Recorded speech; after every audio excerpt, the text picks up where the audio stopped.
বরিশালের বানারীপাড়ায় আসন্ন উপজেলা পরিষদ নির্বাচনে ভাইস চেয়ারম্যান প্রার্থী বানারীপাড়া আওয়ামী লীগের যুগ্ম সাধারণ সম্পাদক বানারীপাড়া প্রেস ক্লাবের সভাপতি রাহাত সুমন সকলের কাছে ভোট চেয়ে ওঠন বৈঠক করেছেন।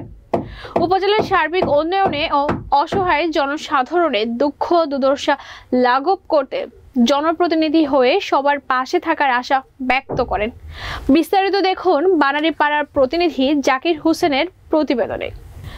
সোমবার রাতে উপজেলার সদর ইউনিয়নের শেখর মিস্ত্রির বাড়িতে কর্মী সমর্থকদের নিয়ে শেখর মিস্ত্রির সভাপতিত্বে এক কর্মী সভা অনুষ্ঠিত হয়।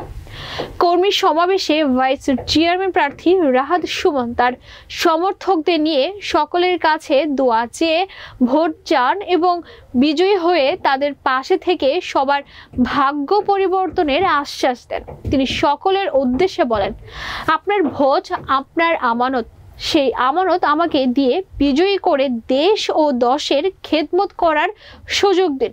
বানারীপাড়া প্রেস ক্লাবের সহ সভাপতি মামুন আহমেদের সঞ্চালনায় এ সময় তার সাথে উপস্থিত ছিলেন বানারীপাড়া প্রেস ক্লাবের সহ সভাপতি ও বানারীপাড়া বালিকা মাধ্যমিক বিদ্যালয়ের শিক্ষক কাউসার হোসেন, ইলিয়াস শেখ, স্বপন মাঝি, যুগ্ম সম্পাদক শুভ মুঘল, ফয়েজ আহমেদের শাওন সহ বিভিন্ন পেশাজীবী মানুষ।